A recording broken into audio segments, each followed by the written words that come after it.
Thank you to SAGES for this opportunity to present our project using a standardized intraoperative endoflip protocol during fundoplication to identify factors that affect distensibility. Our disclosures are listed here.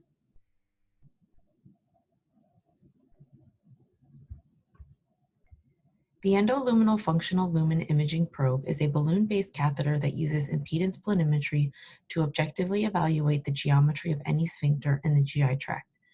The catheter is placed transorally, and once positioned across the sphincter of interest, the balloon can be filled with various volumes of a specially formulated saline solution. By leveraging the properties of Ohm's law, the device produces a visual representation of the sphincter and reports the diameter, cross-sectional area, intraballoon pressure, and distensibility index of the sphincter. In the operating room, FLIP has been used for hiatal hernia repair, fundoplication, and myotomy of both the upper and lower esophageal sphincter and pylorus. However, generalizability and interpretation of data has been limited by the lack of a standard protocol to collect measurements. This is mainly due to the lack of evidence in regards to the effect of intraoperative variables on FLIP measurements. These variables include patient positioning, balloon fill volume, and presence or absence of pneumoperitoneum. Our objectives were to report FLIP measurements at different points throughout fundoplication using a standardized protocol. By doing this, we hope to determine which intraoperative variables affect FLIP measurements. We obtained measurements at both 30 and 40 milliliter balloon volume, in flat and reverse Trendelenburg patient positioning, as well as with and without pneumoperitoneum. We maintain a quality database at our institution, and we queried this database for all patients undergoing fundoplication with or without a hiatal hernia repair. FLIP measurements were obtained from consecutive patients after a standardized protocol was implemented, using various patient positions, balloon volumes, and insufflation. We used mixed modeling to determine how intraoperative variables affect FLIP measurements. Between August 2018 and February 2020, the FLIP was used for 97 fundoplications. Average age at surgery was 66, and the average BMI was 29. The majority of patients underwent surgery for a symptomatic paraesophageal hernia, and 2/3 of the fundoplications performed were toupee. Additionally, 3/4 of the fundoplications were performed over the FLIP balloon. This is a graphical representation of the changes in FLIP measurements at different time points throughout the operations. The gray lines are 30 milliliter volume fill. The black lines are 40 milliliters. The solid lines are without pneumoperitoneum, and the dashed lines are with pneumoperitoneum. As you can see, in terms of minimum diameter and cross-sectional area, there's an initial increase after the hernia is reduced.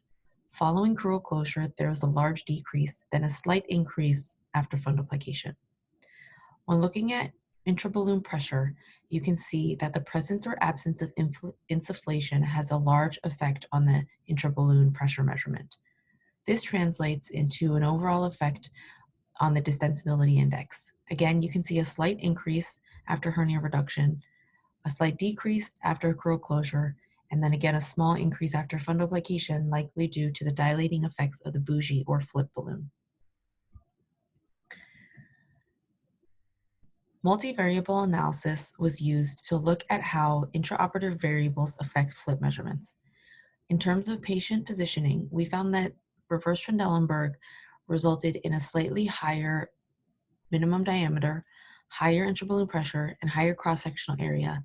However, the proportional increase resulted in no effect on the distensibility. When looking at balloon fill volume, we found that 40 milliliter volumes resulted in a significantly higher minimum diameter, intraballoon pressure, cross-sectional area, as well as distensibility. Lastly, when we looked at the presence or absence of pneumoperitoneum, we found that patients with insufflation had a slightly higher minimum diameter, a significantly higher intraballoon pressure, and a significantly lower distensibility index. This is due to the fact that the intraballoon pressure is the denominator within the calculation for determining distensibility. When we looked at the interpretation of interactions, we found that measurements recorded without pneumoperitoneum are more consistent. This is a bar graph representing the average distensibility obtained at crural closure.